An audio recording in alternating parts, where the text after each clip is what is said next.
Now, the death toll from a deadly earthquake of magnitude 6.3 that jolted western Afghanistan on Saturday.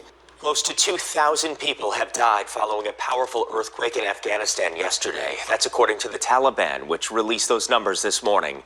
The 6.3 magnitude quake struck the heart of Herat city in the western Herat province, which is the third largest in Afghanistan.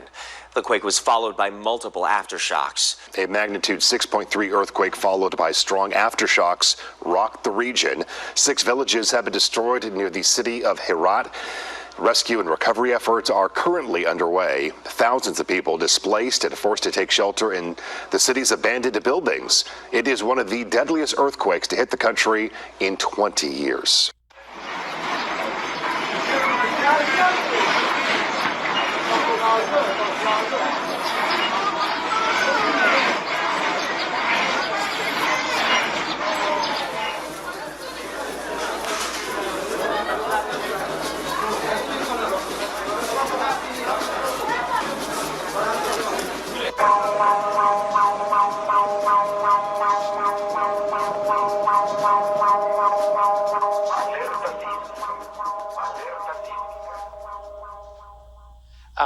Into those small, tiny communities around the border, peaceful kibbutzim, people on a Saturday morning, on a Jewish holiday, on the Jewish Sabbath.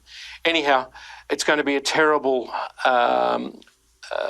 fight now. And what I'm worried about is that as the Israelis are stretched out in Gaza and as they're doing what they must do, particularly to retrieve those more than 100 hostages, infants, children, women, that at that point the Iranians will use their other proxy, Hezbollah, to attack from the north. And Hezbollah is even more well-armed than Hamas, and they have 150,000 rockets, some of them very long range, so they'll put everything into that if they do attack. I think this is all a cover, Amanda, for something that's happening in 2 weeks' time. It's the anniversary of the uprising in Iran, and Iran doesn't want any international attention on that. And in those 2 weeks, the International Atomic Energy Agency says that Iran will achieve enough fissile uranium to build its first atom bomb. God help us all if the Ayatollah regime gets atomic weapons. The astonishing Hamas assault comes after decades of relentless and bitter conflict with Israel, the fighting costing thousands of lives and forcing generations to grow up under occupation. The militant group claims this assault is payback for Israeli atrocities against Palestinians, including what it calls the desecration of a holy mosque in East Jerusalem and a 16-year blockade of Gaza. Gaza, a tiny area only 40 kilometres long and 11 kilometres wide, and one of the most contested pieces of land in history. Held by the Ottoman Empire until 1917, when it was put under British control. After the Second World War, thousands of Jews fled Europe in the wake of the Holocaust, and the United Nations split Palestinian territory into Arab and Jewish states in 1947. Leader David Ben-Gurion founded the State of Israel in 1948. And from that moment, it was under assault from its Arab neighbours. Egypt attacked Israel through the Gaza Strip, and while Israel won the war, Gaza remained under the control of Egypt, and Palestinian refugees poured in. Numerous insurgencies and the Six-Day War followed. Israel making territorial conquests, including Gaza and the Sinai Desert from Egypt, and the West Bank and East Jerusalem from Jordan. But in 1973, a huge blow to its security forces. It is an all-out war. The Yom Kippur War, an invasion by Egypt and Syria that Israel's military did not see coming. While ceasefires were agreed with Arab neighbours, tensions remained. The seeds of the current conflict were sown after Israel withdrew from Gaza in 2005 and militant group Hamas seized control. Hamas, listed as a terrorist group by countries including Australia, started the campaign to destroy the Israeli state. Israel responded with an invasion in 2008, in which an estimated 1,000 people were killed. It invaded again in 2014, which saw 2,200 killed in Gaza, along with 73 Israelis. A flashpoint throughout has been the Al-Aqsa Mosque in Jerusalem, Islam's third holiest site, built on Judaism's holiest, the Temple Mount. Recent visits by hard-right members of Israel's government inflaming tensions. It's one of the reasons Hamas gave for yesterday's shocking assault, which came almost 50 years to the day since the Yom Kippur War.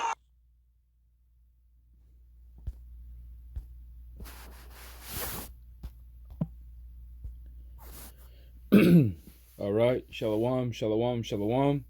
Well, first and foremost, I'd like to give all praise and glory and honor to Yahweh, by Hashem, Yahushai, by Hashem Rakakadash.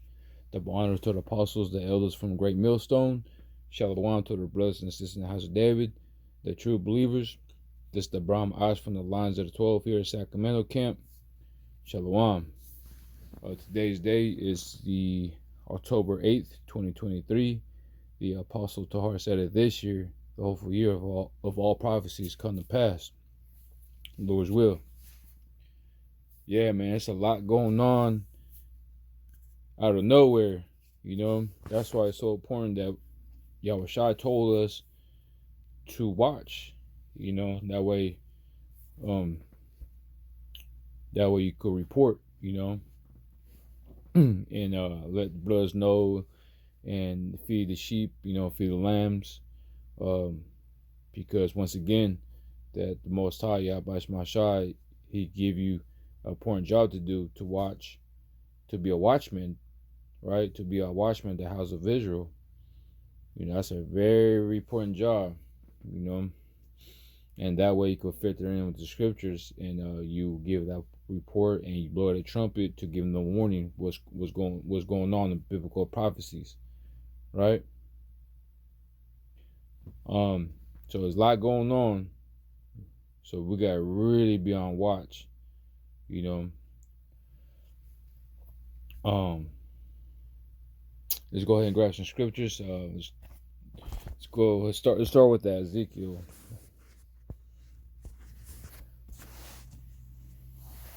Because I like to watch and see what's going on, you know.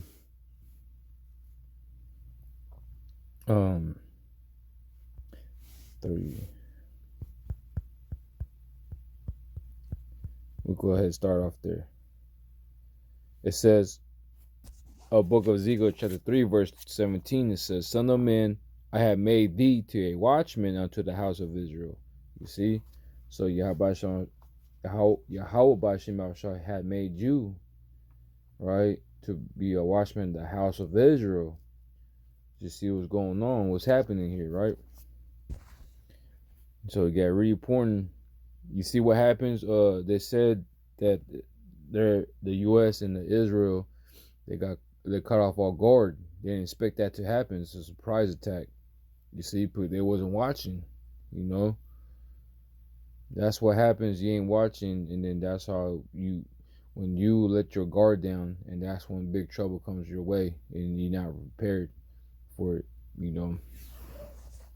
So it says, therefore, hear the word of my mouth and give them warning from me. That's right. So we're going to give you the warning from Yahweh Shai. That's all we set up to do. Let's go to 2nd Ezra. 2nd Ezra chapter 9, verse 1.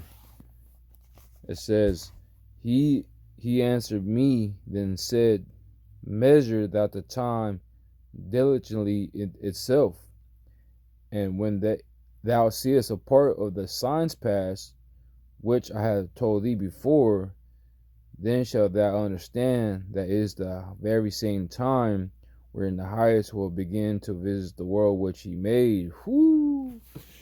And we're seeing man, oh man, like we're in that time, man. So we gotta measure the time diligently, you see.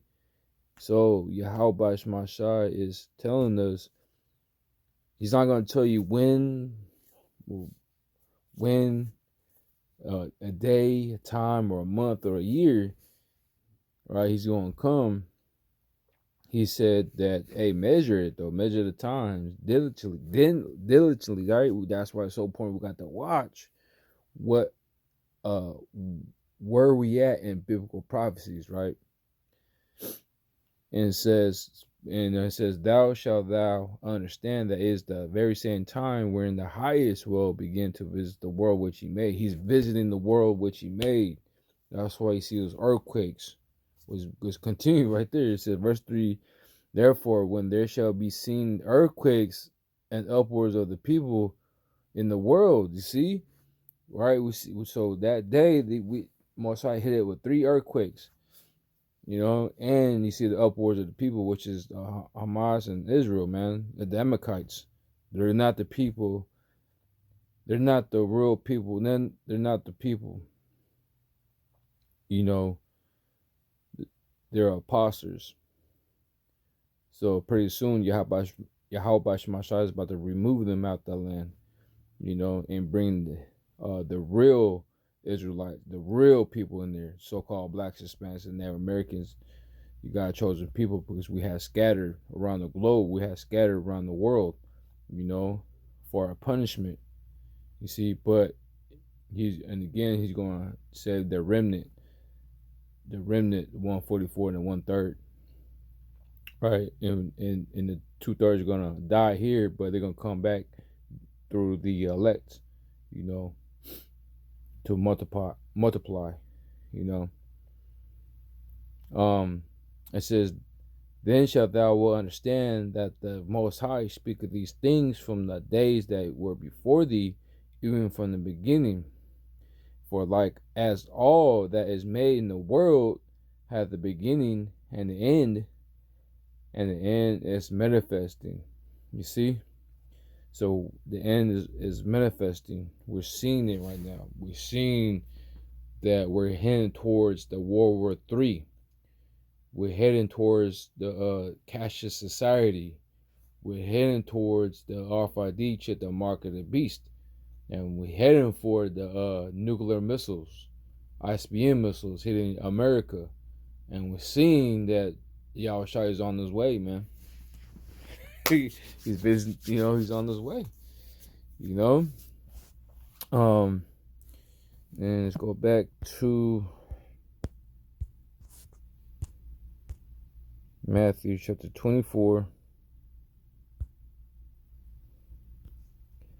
verse 3. It says, and as he sat upon the Mount of Olives, and the disciples came unto him privately, saying, tell us when there shall things be, and what shall be the signs of the coming and of the end of the world. And Yahushua answered and said unto them, take heed that no man deceive you, for many shall come in my name, saying, I am Hamshiach, and shall deceive many. And ye shall hear wars and rumors of wars. See thou ye be not troubled, for all these things must come to pass, but the end is not yet. Right. So as the end's not yet, because there's still prophecies needs to be fulfilled, which is the RFID chip and the cashless society. No more paper money. And you see, you're gonna hear that's the rumors of wars we're hearing, but the end's not yet. So don't be troubled. It says, for nations shall rise against nations, and kingdom against kingdoms, and there shall be famines and pestilence and the earthquakes in diverse places. That's right, you see? That's what we're seeing. The end is manifesting, man. We're almost home. We almost out of here, man. Once again, we have to watch. And the scripture says, watch, also always pray that I be counted worthy to escape from all these things, man. It says, verse 8, it says, all this are the beginning of sorrows. That's right, you see? All these things beginning, everybody's sorrowful, man. And the end of the world, meaning is the end of the age. Real quick.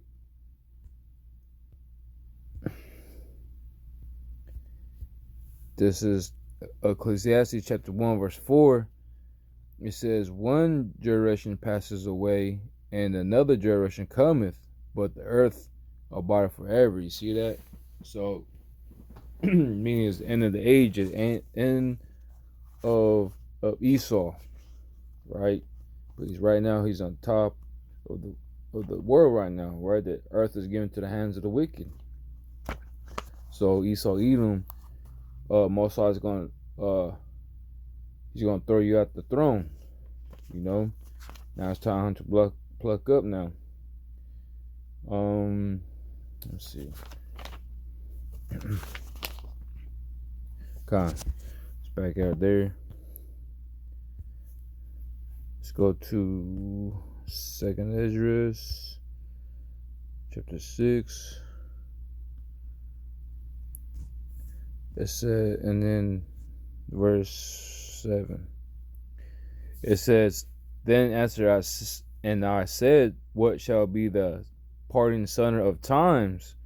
Or when shall it be the end of the first, and the beginning of it that followeth? And he said unto me, from Abraham and Isaac unto Isaac, and when Jacob and Esau were born, of him Jacob's hand held first the heel of Esau. For Esau is the end of the world, and Jacob is the beginning that followeth. You see? So, end of the world is Esau. Esau is the end of the world, right? We just read in Matthew chapter 24. What's the end of the world? You know, the end of the age, which is Esau's age. For Esau is the end of the world, and the Jacob is the beginning that followeth, man. The so-called blacks, Hispanics, and Native Americans, we're next. The water by Shema Shai, underneath Yahweh Shai, man. We're coming up in the next rulers, you know, the planet Earth, you know. So I'm gonna go ahead and end there. But a lot of things going on, a lot of things popping off the scriptures, man. You know, so we got to watch and pray like always, man. Always praying to the Lord Yahweh Shema Shai, right? I'm praying for the Akims, right? The true believers. We got to pray for the elders from Great Millstone, right? The elders and apostles, the apostles and the elders from Great Millstone. We got to pray for them, you know. And so we got to pray for each other, you know.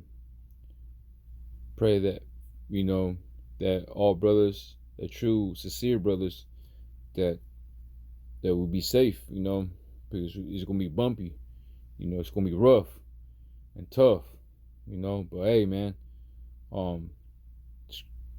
but we're going to trust in the living power, Yahweh by Shema Shai. So, hey, man, we got next, man. For Esau is the end of the world, and Jacob is the beginning that followeth. All praise and glory to Yahweh Shema Shai. So I'm going to go ahead and in there. But first and foremost, I'd like to give all praise and glory and honor to Yahweh, by Hashem, Yahweh Shai, by Hashem, Rakakadash. Double honors to the apostles, the elders from the Great Millstone. Shalom to the brothers and sisters in the house of David, the true believers. Until next time, Shalom.